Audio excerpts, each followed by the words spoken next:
지난 한 주 어떻게 여러분들은 각자의 삶 가운데에서 살아가셨는지 모르겠습니다. 지난주의 말씀을 기억하시나요? 제가 지난주에 기다려라 라고 말씀드렸습니다. 기다린다는 것은 돛 닦는 마음으로, 아니면 이를 꽉 깨물고 참아야지, 기다려야지, 인내해야지 하면서 기다리거나 참는 게 아니에요. 나를 기다려 주신 하나님의 사랑을 깨달음으로, 나를 참아주시는 예수 그리스도의 참아주심을 생각함으로 기다리는 거죠. 저는 그 기다림이 우리의 개인의 삶 가운데에, 교회 가운데에 가득했으면 좋겠다라는 생각을 하게 됩니다.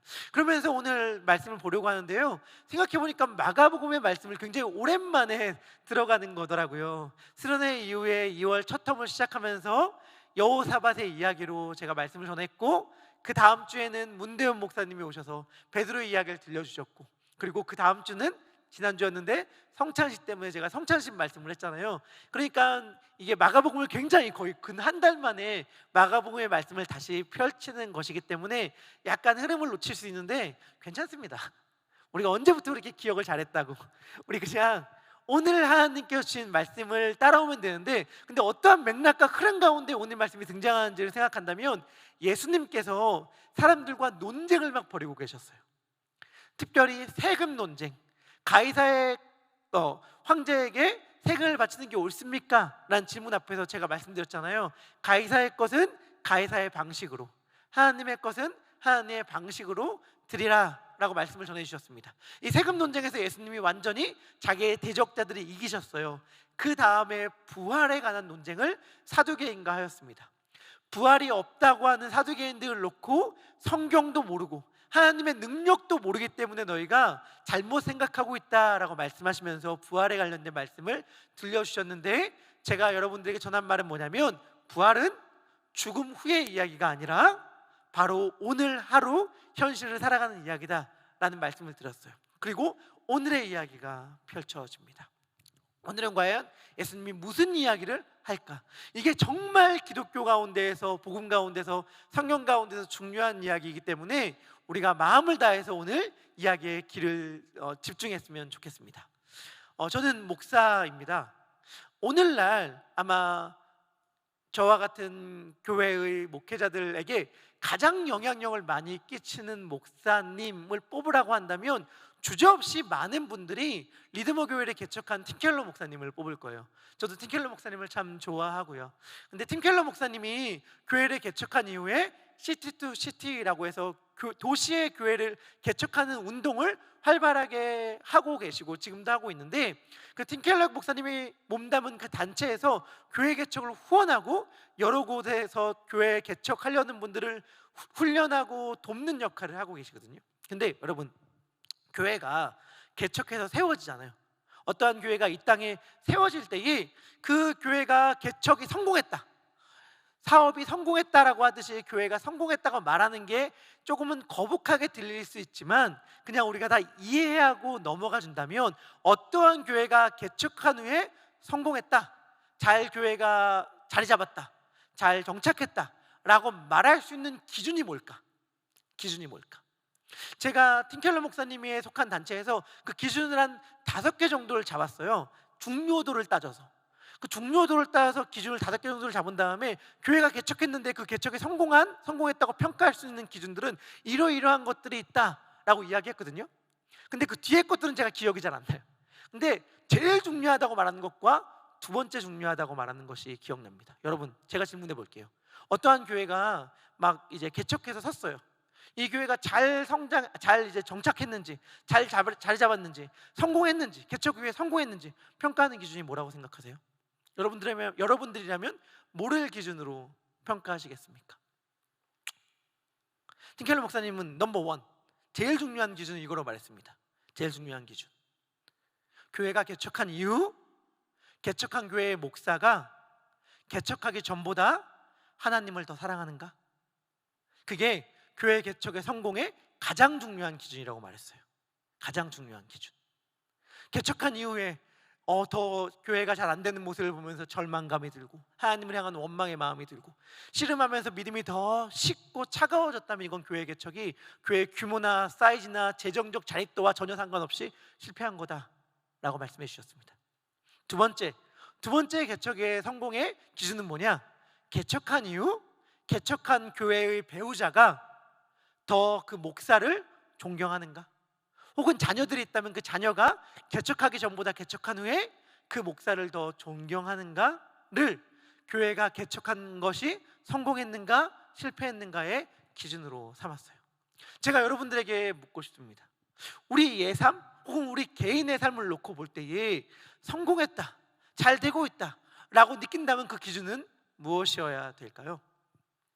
예삼을 놓고 봤을 때에 수많은 사람들이 더 모이고 더 예삼의 출석 인원과 예배 인원이 늘어나고 예삼이 무슨 행사를 했을 때 어떤 행사든지 간에 넉넉하게 너끈히 해낼 수 있는 규모가 될 뿐이 아니라 다른 사람들이 볼 때도 와 거기 정말 괜찮은 곳이야 라고 평가를 받는다면 예삼이 잘 이렇게 잘 진행되어지고 있다, 잘 굴러가고 있다 이렇게 평가할 수 있을까요?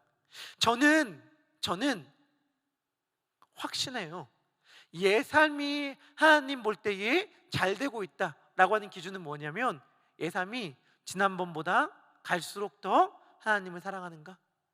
예수 그리스도를 사랑하는가?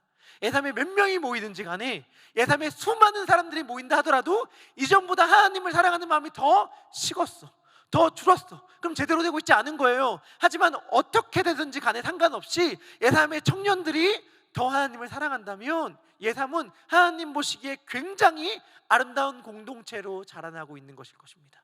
이것은 단순히 교회만이 아니에요. 우리 개인의 삶도 마찬가지입니다. 여러분들 어떻게 살아가고 계십니까? 그리고 여러분들의 삶에 만족하시나요? 올해는 이렇게 내 직장이 이직을 해서 더 좋은 자리로 가서 내 커리어를 이렇게 쌓아나가야지 라고 계획했는데 그 계획대로 잘 밟아나가고 계십니까? 이번에 학교 트랜스퍼를 해서 좀 더 내가 가고 싶은 대학에 가야겠다, 가고 싶은 대학원에 가야지 라고 계획한 다음에 그것을 이뤘을 때 너 잘 살고 있어, 혹은 이루지 못했을 때 내 삶 너무 힘들어, 실패하고 있는 것 같아 라고 여러분들 혹시 느끼시나요? 만약에 여러분 그것이 우리들의 삶의 성공과 실패의 기준이라면 우리는 뭔가 기준을 굉장히 잘못 잡고 있는 거예요. 우리가 여름에 필라델피아로 단기 선교로 가려고 합니다. 필라델피아의 어려운 가정 가운데에 흑인 친구들, 범죄가 굉장히 많이 일어나는 그 지역 가운데에 섬기는 이태호 목사님을 어제 만나서 교제를 했어요. 이태호 목사님 여러분들 아시는 분들 아시겠지만 거기 필라델피아의 가장 범죄율이 높은 곳에 홀로 들어가서 그들을 섬기는 사역, 그들의 이웃이 되어주는 사역을 하고 계시는데, 제가 이런 말이 민망한데 굳이 한다면 그분 되게 엘리트시거든요. 그분 진짜 프로필을 보시면 알겠지만 굉장히 엘리트세요. 그리고 본인이 그런 엘리트다 보니까 주위에도 그런 분들이 많이 있어요. 근데 그분이 이렇게 얘기하는 거예요. 젊은 청년들이 눈이 반짝이면서 마치 나는 어떤 목표를 정한다면 그 목표를 자랑스럽게 얘기한다는 거죠. 나는 월스트리트 갈 거야, 난 실리콘밸리 갈 거야, 거기서 이러한 자리를 차지할 거야 라고 말하는데 그땐 꿈이 있기 때문에 눈이 반짝반짝 거린다는 거예요. 교회 공동체 안에서. 그럼 교회 공동체 안에서 그래 응원할게, 함께 할게 라고 기도한 다음에 탁 그게 거기 가게 됐어. 월가에 가게 되고 실리콘밸리에 가게 됐어요.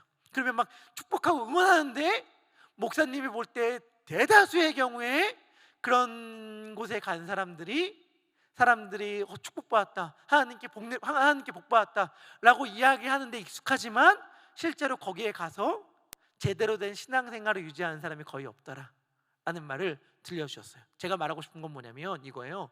무엇이 성공일까? 나 월가에 갔어, 나 실리콘밸리에 갔잖아, 나 정말 좋아하는 대학에, 내가 정말 가고 싶은 대학에 진학했잖아. 그렇게 진학하고 들어갔는데, 혹은 내가 하고 싶은데 창업했어, 사업 시작했어, 사업 너무 잘 돼 라고 했는데 하나님을 향한 마음은 뚝뚝 떨어져. 어느 순간 기도의 자리와 예배의 자리에 나오지 않아요. 말씀 묵상하는 시간이 없어져요. 왜? 일하느라 바빠서, 돈 버느라 바빠서, 내 커리어를 쌓느라 바빠서. 이렇다면 우린 굉장히 심각하게 고민을 해봐야 합니다. 무엇이 여러분 우리들의 삶 가운데 성공과 실패를 나누는 기준이죠?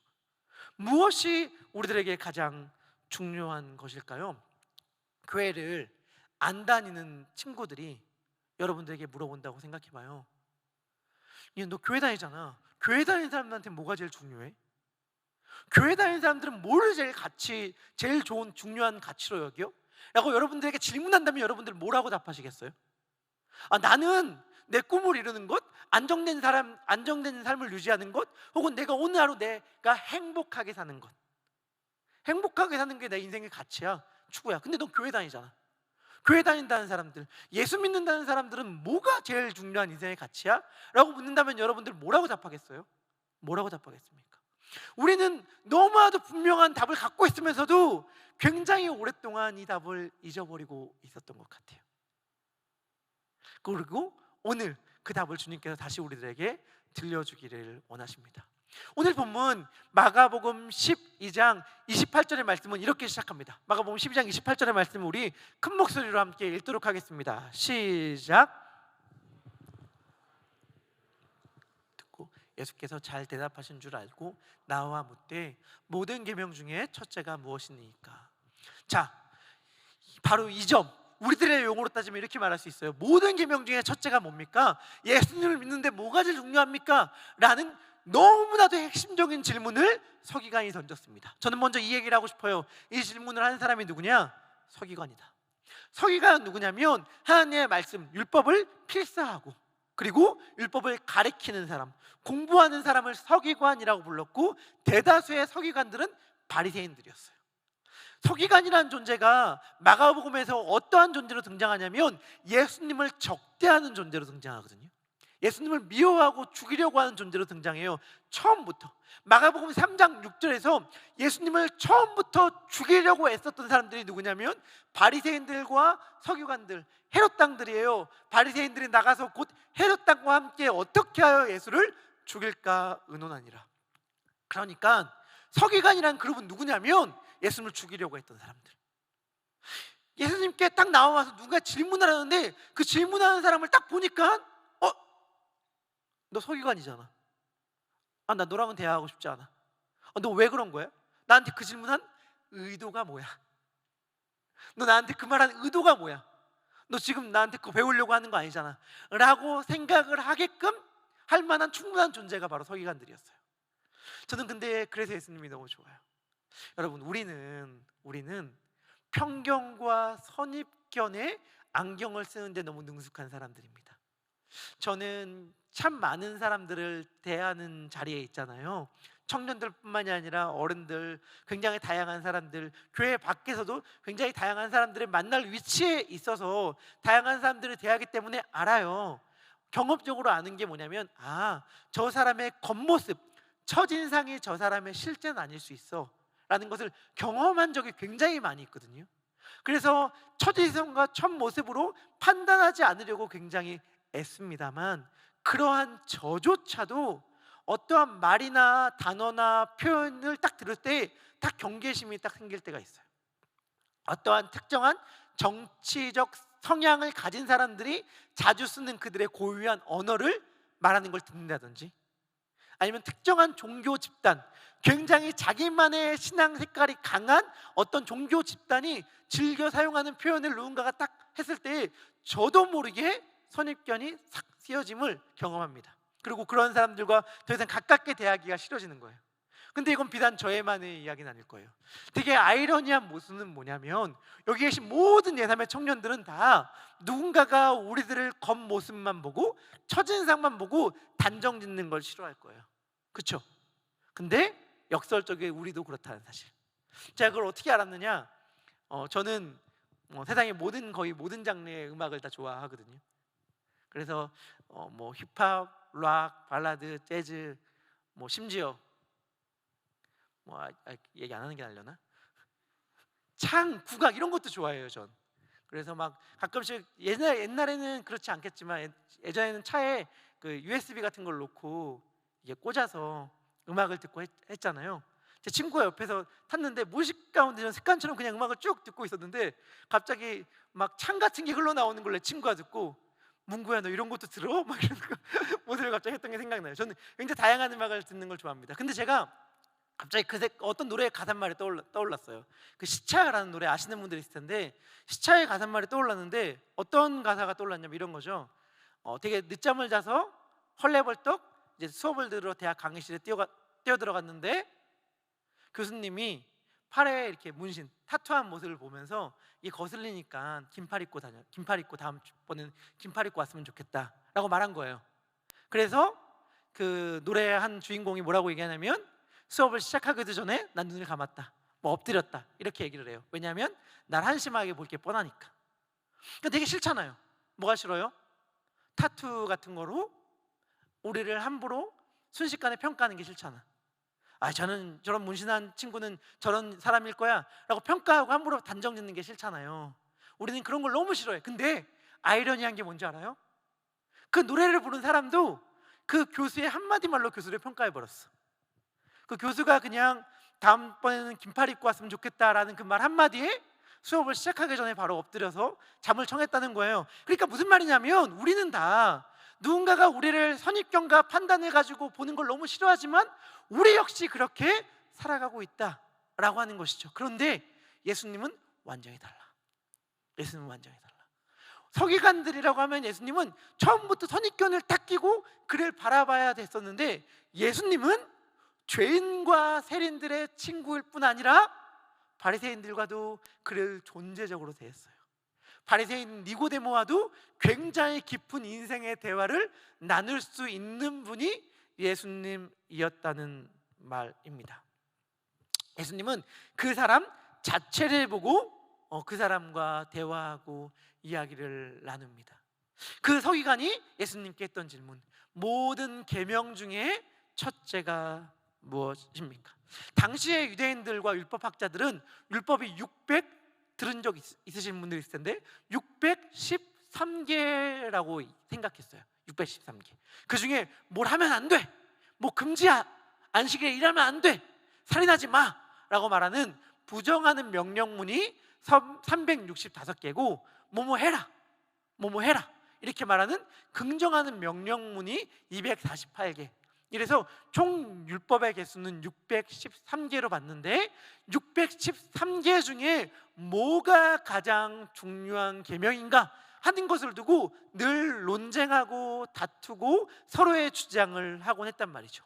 그렇기 때문에 이 서기관이 예수님께 했던 질문은 그 낯선 질문은 아니었어요.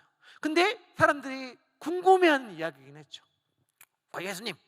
예수님, 이건 단지 예수님께 시비 걸려고 한 게 아니에요. 이 서기관이 뭐라고 얘기했냐면, 예수님이 지혜롭게 대답함을 보고 저분이라면 정말 이 문제에 대해 정답을 가르쳐 줄지 몰라 라고 하는 마음을 가지고 예수님께 질문한 거거든요. 예수님, 가장 첫째 되는 계명이 뭡니까? 그래서 예수님이 이렇게 말씀하십니다. 마가복음 12장 29절의 말씀입니다. 우리 큰 목소리로 함께 읽도록 하겠습니다. 시작. 예수께서 대답하시되 첫째는 이것이니 이스라엘아 들으라, 주 곧 우리 하나님은 유일한 주시라. 아멘. 아멘. 이 예수님의 대답은 굉장히 충격적이면서 굉장히 뻔하고, 굉장히 뻔하면서 굉장히 충격적입니다. 왜냐? 이 말씀이 신명기 6장 4절의 말씀이었거든요. 신명기 6장 4절은 쉐마 이스라엘아 들으라 하면서 펼쳐지는 말씀이에요. 근데 굉장히 뻔한 이유는 뭐냐면, 지금 이 질문을 하는 사람도 아마, 그리고 당시 유대인들은 뭘 하고 다녔냐면 테필린이라는 성구함을 몸에 달고 다녔어요. 이마와 손목에, 손목과 이마 미간이라면 눈썹 사이잖아요. 여기에 말씀을 달고 다녔어요. 여기 어떻게 말씀을 달고 다녀? 여러분들 혹시 사진이나 이미지를 못 봤으면 되게 그림이 안 그려질 거야. 이게 어떻게 이마에 말씀을 달고 다니지? 라고 할 텐데, 당시의 유대인들과 지금도 랍비들, 정통 유대인들은 그렇게 하거든요. 한번 그림을 보여주면 좋겠는데, 이걸 테필린이라고 해요. 성구함이라는 건데, 혹시 보이세요? 이마에 상자 같은 거 있는 거? 그 손목에 막 띠 같은 거 매어져 있죠. 그러니까 저 상자를 딸깍 열면 상자 안에 말씀이 적힌 쪽지가 들어있는 거예요. 말려있는.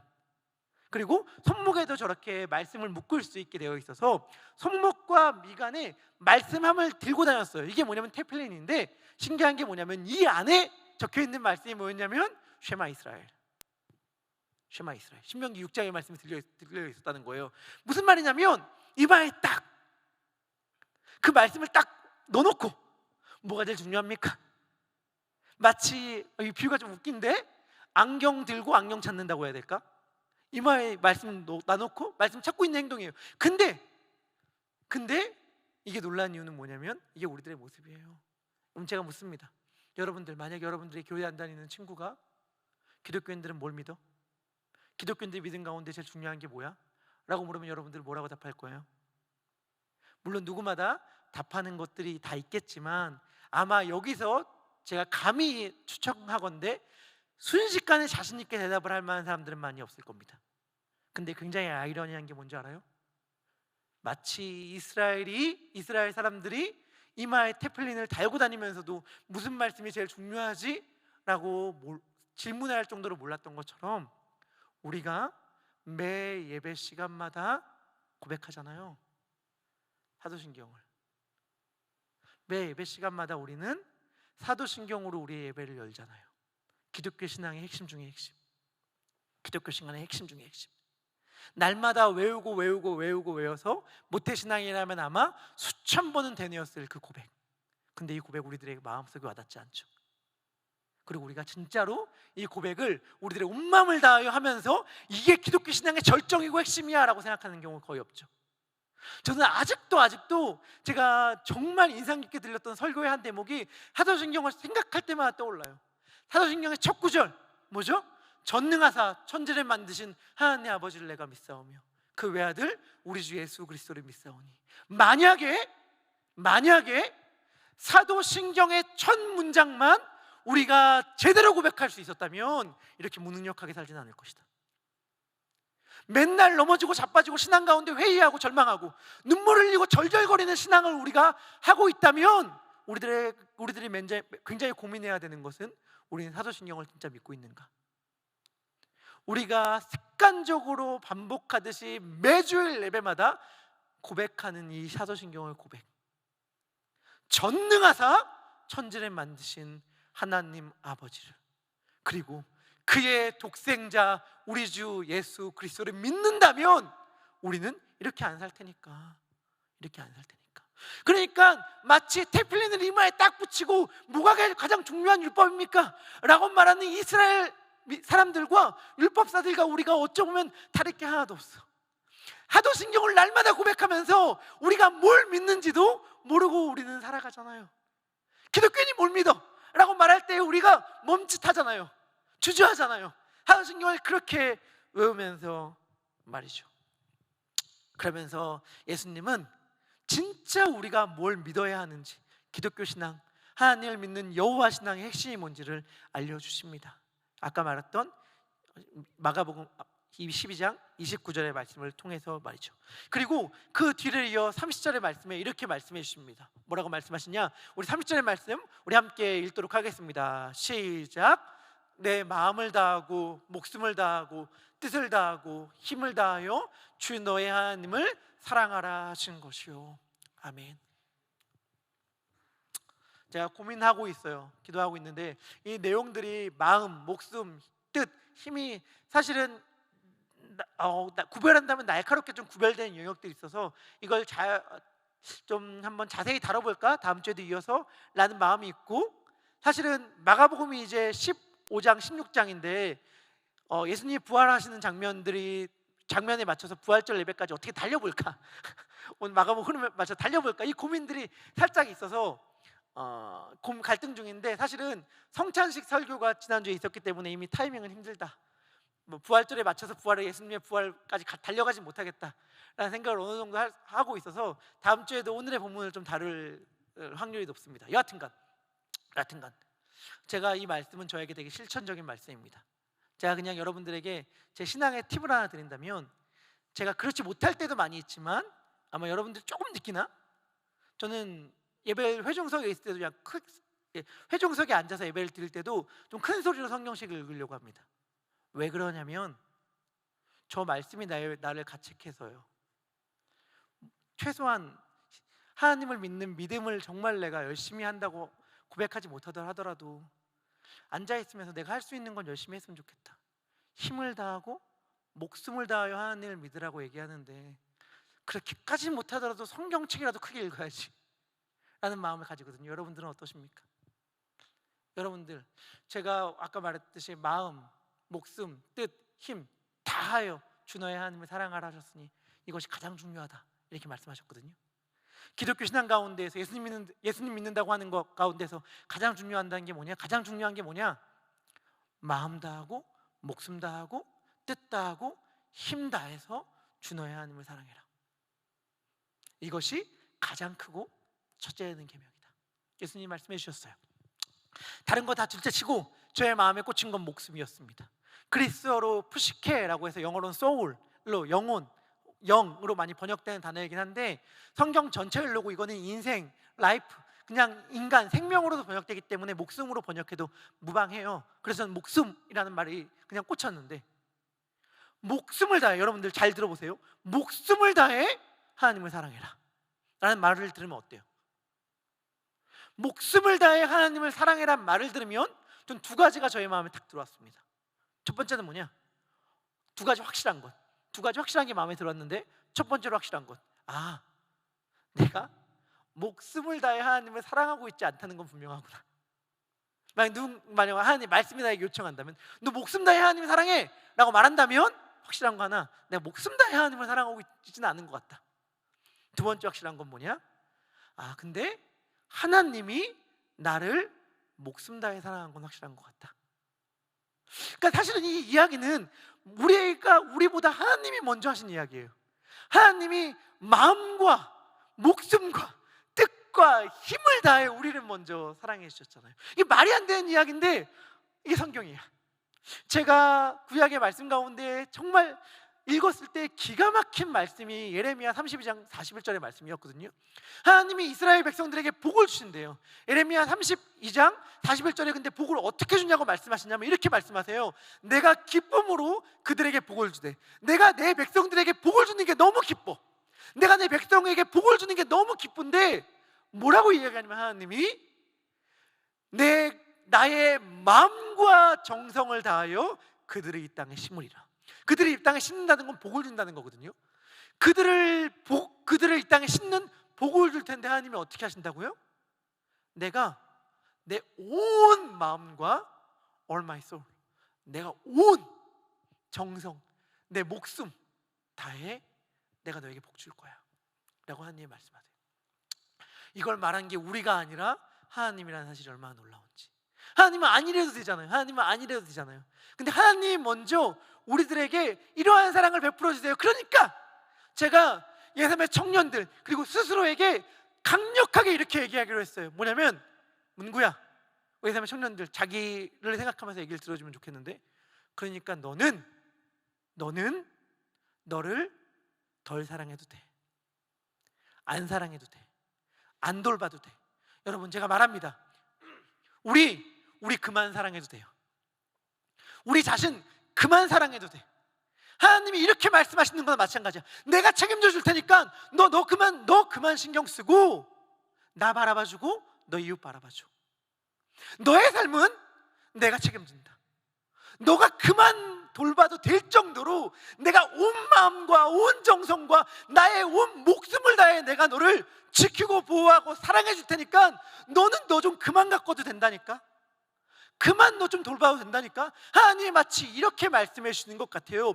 둘째 말씀을 하시면서 예수님이 이렇게 말씀하시잖아요. 내 이웃을 내 자신과 같이 사랑하라 하셨으니 이보다 더 큰 계명이 없다라고 말씀해 주실 때에 우리는 이 말씀도 우리에게 좋게 이용해요. 어떻게 이용해?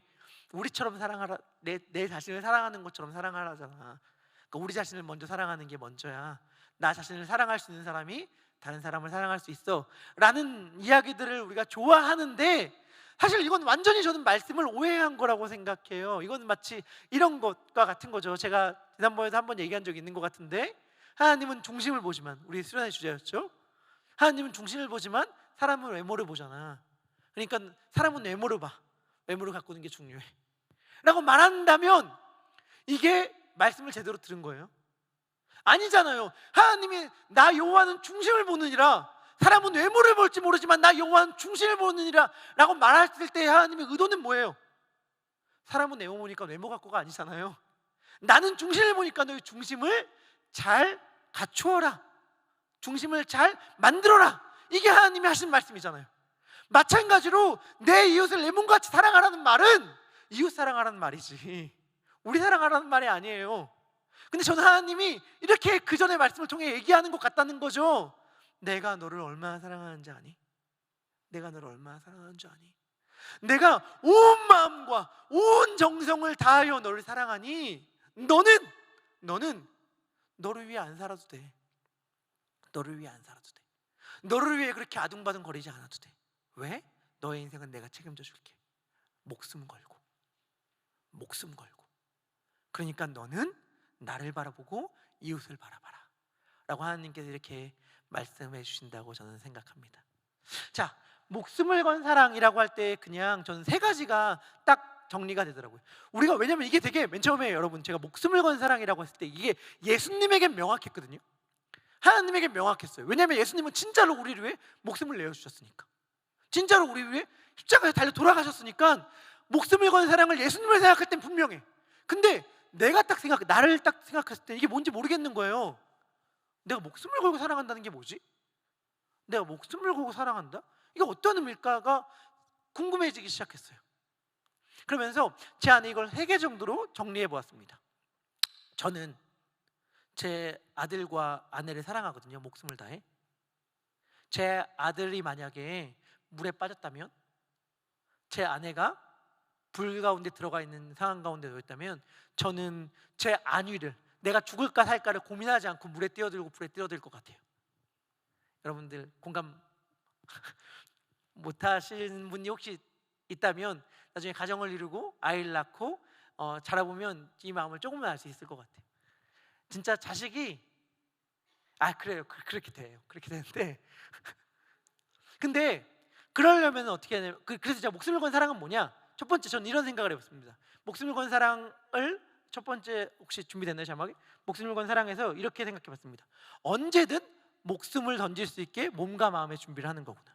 무슨 말이냐면 우리 아들이 만약에 불 가운데 들어갔다면 나는 언제든 들어갈 수 있게 준비를 해야 되는 거구나. 몸과 마음의 준비를. 물론 여러분 여기서 중요한 게 뭐냐면 저는 아들이 물에 빠졌다면은 목숨을 걸고 뛰어들어 아들을 구하겠지만 늘 24시간 내내 아들이 물에 빠지나 안 빠지나만 걱정하고 바라보면서 왔다 갔다 하진 않을 거예요. 아들 주위만 맴돌진 않을 거예요. 우리 일상생활 해야죠. 하나님 사랑하지만 우리 여전히 공부해야죠. 직장일 해야죠. 하지만 결정적인 어느 순간에 하나님께서 우리들의 믿음을 요청하는 결정적인 어느 순간에 얼마든지 주님을 따라가는 일이 내 인생에 가장 중요합니다. 주님을 선택하는 것, 주님께 예배하는 것, 주님이 원하시는 일 하는 것이 내 인생에서 제일 넘버원, 제일 중요한 일입니다 라고 말하고 그것을 위해 뛰어들 수 있는 준비를 해야 돼요. 우리의 마음뿐만이 아니라 몸의 준비도 말이죠. 제가 이번에 특색 바이블을 준비하면서 시작하려고 하면서 생각한 게 있습니다. 여러분들 진짜 제가 이 얘기는 우리들의 실제적인 얘기로 받아들였으면 좋겠는데 여러분들 살아가면서 결정적으로 기도해야 될 순간이 올 거예요. 아마 지금 그러한 순간을 걸어가고 있는 분들도 있을 수 있겠지만 아마 지금은 그런 순간이 아닌 분들도 있을 거예요. 하지만 분명히 제가 단언하건대 여기 있는 모든 분들은 어느 순간 어느 타이밍에는 반드시 하나님께 간절히 구해야만 하고 하나님께 부르짖어야만 하고 하나님의 뜻을 구해야만 하는 순간이 와요. 내가 믿음의 결단을 해야만 하는 순간이 오고 내가 지금은 내가 정말 목숨을 걸고 하나님과 승부를 봐야겠다, 하나님의 뜻을 구해야만 하겠다 하는 순간이 온단 말이에요. 그런데 그때에 몸의 훈련이 안 돼 있잖아요. 몸의 훈련. 그러면 우리들의 마음은 그래야 되는 순간인 것 같은데 라고 생각을 하지만 몸이 움직여지지가 않아. 우리가 몸이 움직여지지 않아. 마치 내가 물을 한 번도 평생 들어가 본 적이 없기 때문에 물을 너무 두려워하는데 아들이 물에 빠지는 걸 보는데 머리는 뛰어들고 싶은데 몸이 멈칫거리는 거죠. 몸이 한 번도 물에 들어가 본 적이 없으니까. 그런 것처럼. 그래서 저는 우리들이 하는 큐티, 예배, 새벽기도, 기도생활 그리고 제자훈련 이런 모든 것들이 이런 몸의 훈련을 하는 거라고 생각해요. 우리들의 인생 가운데 결정적인 순간 하나님을 향해 우리가 뛰어들 수 있는 준비를 하고 있는 것. 이것이 제가 생각할 때 목숨을 건 사랑이라고 생각이 됩니다. 왜냐하면 언제든지 하나님께 목숨을 걸 수 있는 준비를 하고 있는 것이죠. 준비를 하고 있는 것이죠. 두 번째, 목숨을 건 사랑 두 번째 어떤 게 생각났는가? 목숨을 건 두 번째는 모든 영역에서 하나님을 최우선으로 두는 것입니다. 왜냐하면 목숨은 가장 중요한 것이니까. 우리가 목숨을 포기하면서까지 무언가를 하는 것이 없잖아요. 목숨을 포기하면서까지 무언가를 결정하지는 않잖아요. 나 돈 벌어야 돼. 그래서 죽으려고. 그래서 맛있는 거 먹어야 돼. 맛있는 거 먹는 거 중요하죠. 맛있는 거 먹는데 막 내 수명을 갉아먹으면서 막 먹어. 막 수명이 줄어드는 게 눈에 보인다면 우리 안 그럴 거 아니에요. 그러니까 제가 말씀드리고 싶은 건 뭐냐면 우리들의 모든 일들 가운데 가장 중요한 게 목숨이라고 한다면 목숨을 건다는 건 뭐냐면 가장 중요한 그 자리에 하나님의 사랑을 두는 것이다. 내가 직장에서 직장 생활하는 것, 내가 학교에서 학교 생활하는 것, 가정에서 가정 생활하는 것, 그 모든 나의 삶의 영역 가운데에서 그 모든 목적이 뭐예요? 하나님을 사랑하는 것, 하나님을 기뻐하는 것, 하나님께 영광을 돌리게 하는 것. 내가 만약 나의 행복을 위해서라면 자기 권리를 주장하면서 직장에서 나를 힘들게 하는 사람에게 오히려 나도 막 따지고 항의할 수 있죠. 항의가 따지는 게 나쁘다는 게 아니라 목적을 얘기하는 거예요. 목적. 근데 만약에 내가 직장 생활하는 목적이 하나님을 사랑하는 것이라면, 그분을 영광되게 하는 것이라면 다르게 반응할 수 있는 거잖아요. 그러니까 중요한 건 내 마음의 상황과 형편이 어떠하냐, 그가 나에게 어떠한 행동을 했느냐, 이 세상이 얼마나 나에게 부조리하게 대하느냐, 불합리하게 나에게 이 세상이, 그 사람이 나에게 대하느냐가 아니에요. 내가 어떠한 목적 의지를 가지고, 목적 의식을 가지고 살아가느냐가 내 삶의 방향을, 내 삶의 태도를 결정하는 거예요. 제가 자주 하는 말, 화를 나게 했으니까 화를 내는 거지, 짜증 나게 하니까 짜증 내는 거지, 힘들게 하니까 힘들어하는 거지. 여러분들 이거 당연한 거 아니에요. 여러분들 이거 속지 마요. 당연한 거 아니에요. 상대방이 나에게 화를 내는 것처럼 요청해도 화 안 낼 수 있어요. 짜증 내게끔 해도 짜증 안 낼 수 있어요. 여러분 당연한 게 아니라니까. 중요한 건 뭐냐면 하나님께서 지금 무엇을 기뻐하실까를 생각하는 삶인 거예요. 하나님께서 나에게 뭘 요청하시는가. 만약 하나님께서 나에게 뭘 요청하시는가에 관심을 기울이고 그것을 목적으로 살아간다면 여러분 완전히 달라질 수 있다는 사실을 기억해야 합니다. 우리들의 오늘의 삶의 태도는 말이죠. 마지막 세 번째, 우리 목숨을 건 사랑은 뭐냐? 우리 이거는 같이 한번 큰 목소리를 읽었으면 좋겠습니다. 우리 함께 읽겠습니다. 시작. 단 한 발자국을 내딛는 것입니다. 아멘. 왜 이건 같이 읽었는가? 제가 요즘 셀 목자들이랑 가장 많이, 그리고 사역팀장들과 가장 많이 나누는 말이기 때문에 그렇습니다. 제가 이 내용을 너무 좋아합니다. 목숨을 건 사랑인데, 목숨은 전부를 거는 거잖아요. 전부를 거는 건데 아이러니하게도 목숨을 건 사랑은 뭐냐? 단 한 발자국을 내딛는 것이다. 무슨 말이냐? 일단 첫 번째 그런 의미예요. 우리들은 본성상, 본능상 하나님을 따라가는 걸 너무 힘들어합니다. 주님의 말씀을 듣는 걸 너무 힘들어해요. 그래서 주의 말씀을 듣기 위해, 순종하기 위해선, 쉽게 말하면 예배의 자리로 나아가기 위해선, 기도의 자리에 나아가기 위해선, 큐티의 자리에 나아가기 위해선 마치 목숨을 거는 것처럼 하면서 한 걸음을 내딛어야 겨우겨우 나올 수 있는 것이 예배의 자리고 기도의 자리고 말씀의 자리예요. 우리는 그만큼, 우리의 몸이 그만큼 그걸 힘들어해요. 그만큼. 그러한 의미에서 목숨을 건 사랑은 한 발짝을 내딛는 거라고 할 수 있고, 더 중요한 건 결과론적 의미에서 무슨 말이냐? 어제 큐티 본문 가운데 부자 청년 이야기가 나옵니다. 부자 청년이 예수님께 나왔을 때 예수님이 자기를 따르려면 가진 것을 다 팔고 자기를 따르라고 말씀해 주셨어요. 그 얘기를 부자 청년이 듣자, 여러분 잘 들으세요. 부자 청년이 어떻게 한 줄 아세요? 성경에 나와 있는 가장 슬픈 한 구절, 가장 안타까운 한 구절, 근심하며 떠나가니라. 근심하며 떠나가니라. 이게 왜 슬프냐면, 저의 마음 가운데 이게 왜 계속 맴도냐면 근심했잖아. 근심했다는 게 뭐예요? 갈등하고 고민했다는 거잖아요. 갈등하고 고민했어요. 갈등하고 고민하다가 예수님을 떠났어. 갈등하고 고민하다가 예수님을 떠났는데 예수님을 욕하고 죽이려고 하고, 아니 뭐 말도 안 되는 소리를 하고 있어? 이 사람 완전 정신 나간 사람 아니야? 내가 그걸 어떻게 벌었는데? 내가 뭐 남의 거 훔쳤어? 나 남의 거 도둑질했어? 나 나름대로 열심히 일해서 이거 쌓아 올렸다고. 왜 이것을 다 버리라고 얘기해? 이상한 사람이구만. 당신과 대화하는데 시간이 아깝다 라고 하고 침을 뱉고 돌아간 사람과 근심하며 돌아가는 사람의 결과가 똑같다는 사실이 얼마나 비극적입니까? 얼마나 비극적입니까? 당신 말 들을 가치도 없어 라고 말하고 돌아가는 사람과 맞는 것 같은데 그래도 자신이 없다라고 하면서 돌아가는 사람이 결과적으로는 똑같은 결말을 맞이한다는 사실이 얼마나 슬픈 얘기예요. 반대로 할렐루야, 내가 모든 것을 버리고 주를 쫓았나이다. 이 구절이 한국 순교자 기념관에 크게 돌판에 적혀있는 고백이거든요. 그 베드로의 고백인데, 베드로의 고백을 딱 돌판에 크게 적어놨어요. 한국 순교자 박물관이라는 곳에 있어요. 순교하는 사람들을 기념하는 곳인데 제가 너무 그곳을 좋아해요. 왜냐면 거기에 저와 동명이인인 분이 계셔가지고 이름으로만도 영광된다 뭐 이런 느낌으로. 제 이름이 흔한 이름은 아니잖아요. 근데 여러분, 제 이름이 순교자 목사님 가운데 있다는 사실이 얼마나 저에게 도전과 격려를 동시에 주는지. 여하튼간 그 순교자 박물관에 크게 돌판을 적혀있어요. 할렐루야라는 말은 사실 성경에 없거든요. 근데 할렐루야까지 넣었어. 할렐루야, 우리가 모든 것을 버리고 주를 쫓았나이다 이렇게 딱 박혀있어요. 모든 것을 버리고 주를 쫓은 사람과 근심하며 갈등하고 고민하다가 너무 힘든데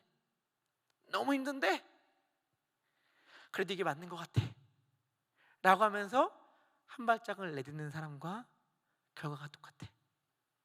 그거 다 주님을 따라가는 거잖아요. 그러니까 사실은 목숨을 완전히 다 걸고 주님을 따라간 사람과 여러분들 가운데 이게 맞나? 너무 힘들다. 예수님 믿는 게 이렇게 고달픈 겁니까? 이번에는 내가 참아야 합니까? 참기 싫은데 그래도 어떡하나?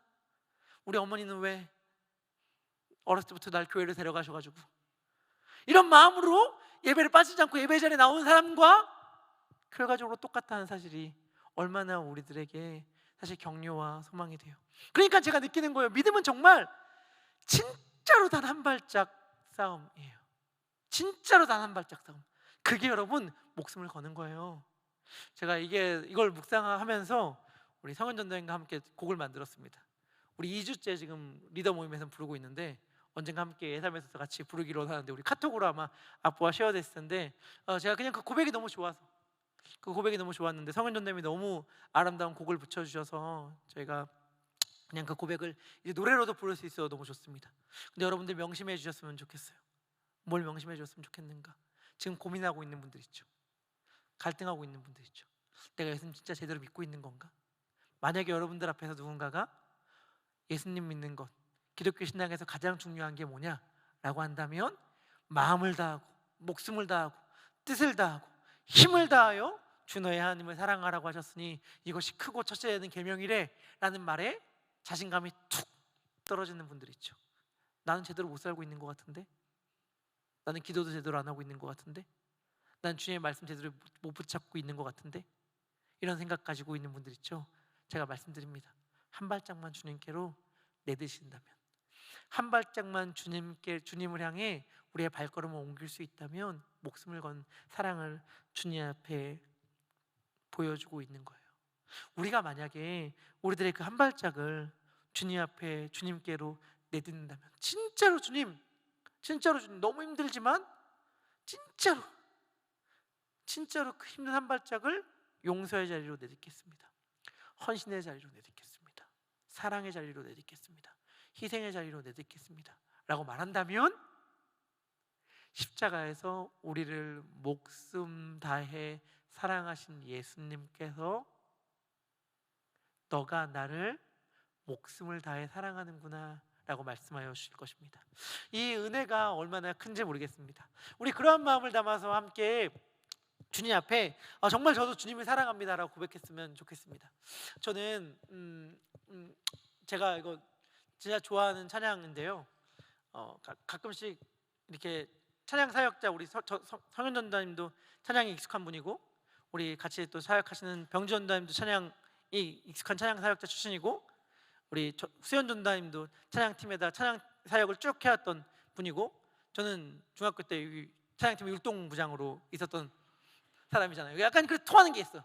약간 통하는 게 있어. 찬양으로 좀 통해요. 찬양으로 좀 통하는데, 그것이 찬양 어떤 찬양을 제일 좋아합니까?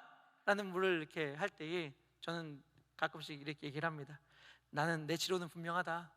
내 지론은 분명하다. 내 정서와 내 감정과 내 경험을 토대로 볼 때 나에게 찬양이란 슬퍼야 하는 것이다. 슬프고 절절해야 하는 것이다. 이렇게 말들을 합니다. 그러면 무슨 찬양을 제일 좋아해요? 그렇게 말하면 오늘 제가 같이 적은 찬양을 고른 찬양인데, 난 예수가 좋다고, 이 찬양을 제일 좋아한다. 이 찬양 혹시 아세요? 이 찬양은 진짜 신나는 찬양이거든요. 이 찬양은 진짜 신나는 찬양인데, 가장 좋아하는 찬양 뭡니까? 그러면 찬양은 슬퍼야 하지만 제일 좋아하는 찬양은 난 예수가 좋다오다, 이렇게 말을 해요. 그런데 이 찬양의 가사가 주를 사랑한다던 베드로 고백처럼 고백한다는 거잖아요. 이게 진짜 나는 이거 성경 스토리가 너무 놀라워요. 제가 아까 순교자 박물관에 적혀있던 글귀 얘기했잖아요. 베드로의 고백이라고. 할렐루야, 우리가 모든 것을 버리고 주를 쫓았나이다. 이 고백을 한 다음에 베드로는 신나게 예수님을 도망칩니다. 신나게 예수님을 도망쳐요. 신나게는 아니고 도망쳐요. 그러니까 자신감 있게 예수님을 위해 모든 걸 버리겠다고 얘기했는데, 그 다음에 자기의 생명의 위험이 오자 목숨 걸고 예수님 따르겠다고 했던 베드로가 예수님을 욕하면서 모른 척 하거든요. 그 후에 예수님께 했던 고백, 예수님 사랑합니다. 사랑합니다. 그 사랑이 한 발짝인 것 같아요. 근심하며 근데 아닌 것 같아. 난 이제 예수님한테 못 가. 내가 민망하잖아. 내가 얼마나 호언장담을 했는데 완전 실패했어. 나 이제 못 가. 이렇게 얘기하고 돌아갈 수 있었잖아, 베드로도. 그게 어떻게 보면 인간적이라고 생각할 수도 있을 텐데, 베드로는 그래도 한 발짝을 예수님을 향했어요. 주님, 욕해도 좋아요. 주님, 나 주님 사랑한다고 말하는데 너무 민망해. 사랑한다고 말하면서 너무 민망해. 내 삶이 주님의 사랑하는 흔적을 하나도 발견할 수가 없으니까. 마치 베드로가 자기의 생명의 위험이 왔을 때 예수님을 모른다고 부인한 것처럼, 나도 내 현실적인 조건들 앞에서, 내 상황들 앞에서 예수님을 수도 없이 부인하니까 예수님을 사랑한다고 말하는 게 너무 민망해.